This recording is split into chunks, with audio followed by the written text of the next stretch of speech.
नमस्कार.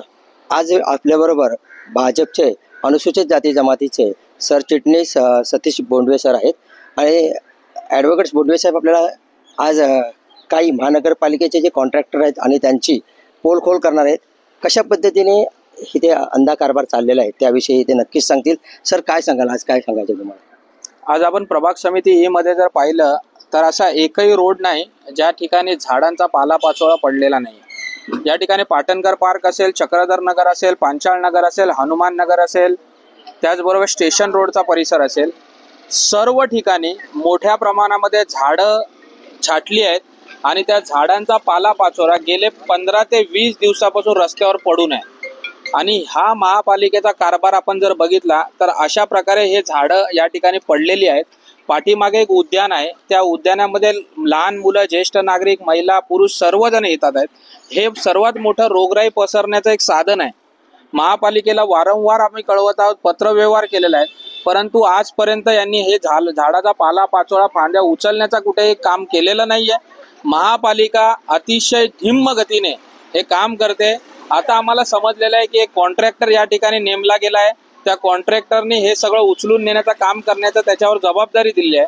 माझा महापालिकेला एक प्रश्न आहे की जर अशा प्रकारचं तुम्हाला कॉन्ट्रॅक्टर जर नेमायचा असेल तर त्या कॉन्ट्रॅक्टरच्या बद्दल नियोजन तुम्ही आजपर्यंत का नाही केलं? तुम्हाला जर माहिती आहे की हा 20-20 दिवस जर असा हा कचरा उचलला जाणार नाही, उद्या नागरिकांच्या आरोग्याचा प्रश्न जर निर्माण झाला तर ह्याची जबाबदारी कोण घेणार आहे?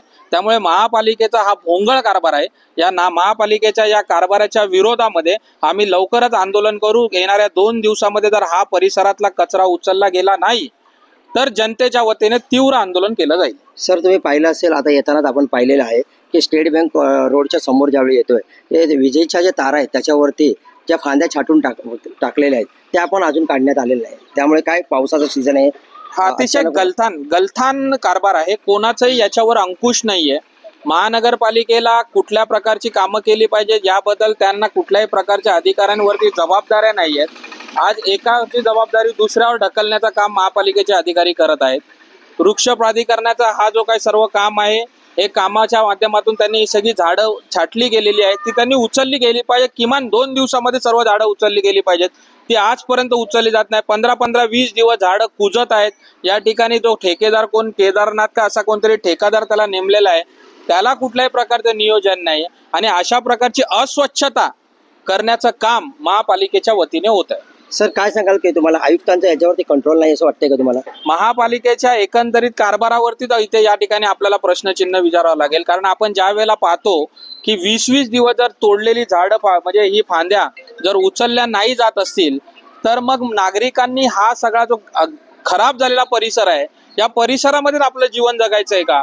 महापालिकेला जर आपण एवढ्या मोठ्या प्रमाणात टॅक्स देतोय, या टॅक्सच्या माध्यमातून महापालिका जर आपला काम, जी सेवा आहे ती व्यवस्थित जर करणार नसेल तर मग महापालिकेच्या जबाबदाऱ्या कोण पार पाडणार आहेत? आणि ह्या सगळ्या अशा प्रकारे मोठ्या प्रमाणात रोगराई पसरणार आहे. उद्या नागरिकांच्या जीवाला याचा धोका आहे. तात्काळ जर नागरिकांच्या जीवाला जर धोका निर्माण होत असेल आणि महापालिका येणाऱ्या 2 दिवसामध्ये जर हे उचलणार नसेल तर तीव्र आंदोलन आम्ही करणार. साहेब, आमदार साहेबांना या गोष्टीची माहिती दिली? आमदार साहेबांना याबद्दल अवगत केलेलं आहे. आमदार साहेबांनी पण संबंधित अधिकाऱ्यांना सूचना दिलेल्या आहेत. त्यांनाही सांगितल्याप्रमाणे 2 दिवसामध्ये हा सर्व परिसरातला कचरा उचलला जाईल असं आश्वासन देण्यात आलंय. परंतु जर ह्या आश्वासनावरती जर महापालिकेच्या पूर्तता नाही झाली तर आम्ही मोठं आंदोलन उभं करू. सर हा विषय तर झालाच, यावर्षी पाऊस पुष्कळ आहे, काय वाटतं की महानगरपालिकेने गटार प्रतिवर्षाप्रमाणे साफ चांगल्या प्रकारचे केले? नालेसफाई याप्रमाणे ज्या वेळेला आमचे आमदार आहेत, लोकप्रतिनिधी वसईचे असतील, नालासोपाराचे असतील, यांनी वारंवार आढावा बैठका घेतलेल्या आहेत, पाठपुरावा केलेला आहे, अधिकाऱ्यांना सूचना केलेल्या आहेत. त्यांच्या माध्यमातून जे नालेसफाई झाली पाहिजे, गटाराचे जो गाळ काढला गेला पाहिजे, सगळी कामं पूर्ववत करण्याचं काम केलं गेलं आहे. आमच्या लोकप्रतिनिधीने, आमदारांनी अतिशय सुंदर फॉलोअप आणि अतिशय सुंदर आढावा घेतलेला आहे. यावेळेला ज्या साफसफाई पूर्वी कधीच झालेल्या नाहीत ते यावेळेला चांगल्या प्रकारे करण्याचं काम आमच्या आमदारांनी केलेलं आहे.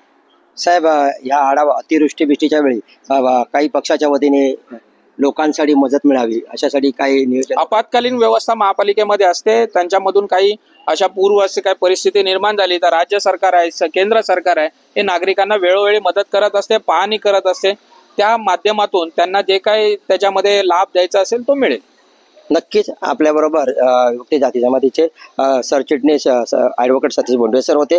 त्यांनी सांगितलेले की अतिवृष्टीच्या वेळी किंवा आता जे महानगरपालिकेचं गलिच्छ जे काम चालू आहे किंवा आयुक्तांचं कंट्रोल जे काही पाहिजे होतं त्या पद्धतीने ठेकेदारांवरती एक मला वाटतं ह्या झाडं छाटणारे ठेकेदार जे आहेत केदारनाथ म्हणून त्यांच्याकडून ते कामाचं नियोजन योग्यरित्या झालेलं नाही आहे. म्हणजे हे गलिच्छ कारभार चालू असलेलं महानगरपालिकेचा दिसतोय आणि जर लवकरात लवकर ह्याच्यावरती हे 2 दिवसामध्ये इथला जो कचरा आहे किंवा जे फांद्या छाटलेले आहेत ते उचलला नाही तर भाजप आपल्या पद्धतीने त्याचं उत्तर देण्याचं नक्कीच नियोजन करतील.